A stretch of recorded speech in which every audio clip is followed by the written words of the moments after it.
This could be one of the most cited communication skills that people claim they are doing, and yet many aren't doing it justice. Welcome back to another episode of Clinical Communication. My name is Ben. I'm a specialist physio and clinical communication skills facilitator. On this episode, we are talking about attentive listening. Now, what is attentive listening? Well, attentive listening is where you are showing someone that you are listening and taking in what they are saying.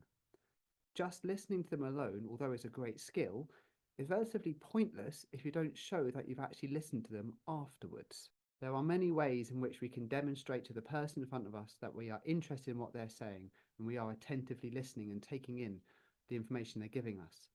Some will be obvious, some will be new to you. Let's get going.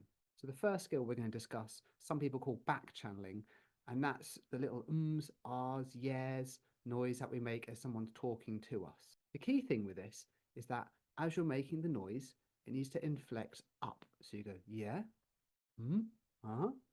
like someone's telling you a really interesting story that you want to hear more about, not going down. So not going, yeah, ah, because that going down is almost like a subtle full stop. People will take that subconsciously as, oh, they don't want to hear anymore.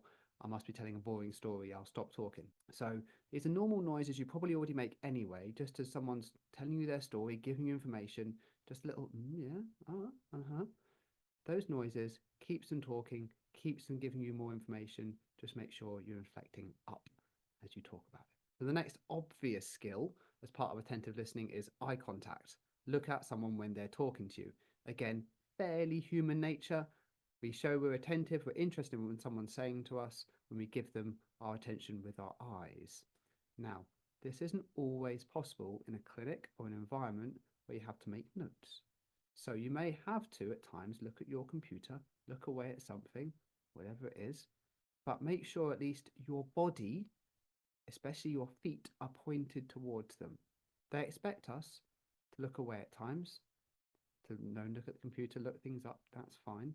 But if you can keep your body and feet pointed towards them, it's subconsciously showing that your attention is with them.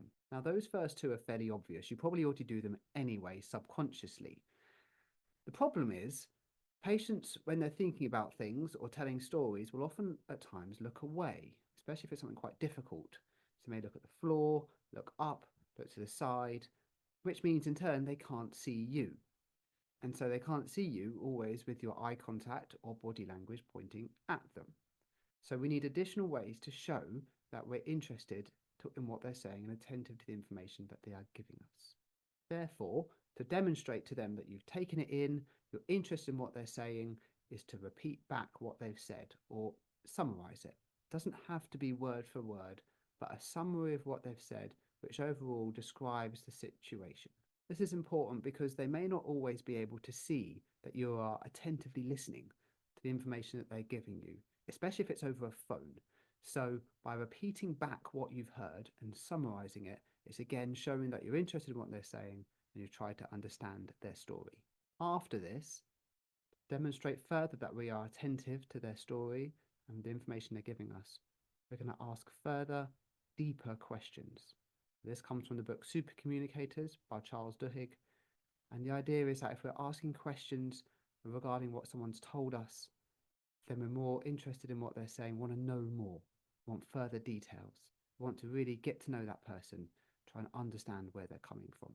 And in doing so, they may then give us more information that is useful that we can then use to help better support them and help them move forwards. There's no specific template with these questions, but ideally they should be open and specific to what the patient has said. So for example, what does this condition mean to you? How did you feel when this happened? One final way that you can demonstrate attentive listening is to use their language back to them. It really shows that you've taken in their information and listening to them if you're using the words specifically that they use. So they may describe their condition with a certain word. They may describe their situation with a certain word. Repeating it back to them is again demonstrating that you've heard and also trying to show some empathy as well. I mean, a simple example of this would be if someone said during their story that it's been tough. After you've repeated back what you've heard and asked a few questions, you might then ask later on, well, in your story, you mentioned that things were tough. what was tough, what's been going on. And then hopefully you'll again get more information that can help you further help them. But it's showing them that you've used their language, their words back to them. So you're showing that you're hearing them and you're trying to understand their story. So to summarize, ways you can demonstrate attentive listening to that patient in front of you. Well, you can do the back channeling of the ums, ahs, yes. Just make sure you're going up with your inflection, like a yeah, Keep your body orientated towards them and also use eye contact where you can. Summarize and repeat back what you've heard to show that you've taken it in. Ask further, deeper questions to get to know more about them, and then use their language that they've used to describe their situation. And combine that with the questions to, again, gain more useful information. But it's, again, showing that you are interested in them and listening to the information that they are telling you. If you found this useful, please do share it with others who hopefully will find it useful as well. Please do tell me what you think will make it better, what topics to cover, and any guests that you think I should get on and go and tell them as well. Hopefully you found it useful, and I'll see you next time.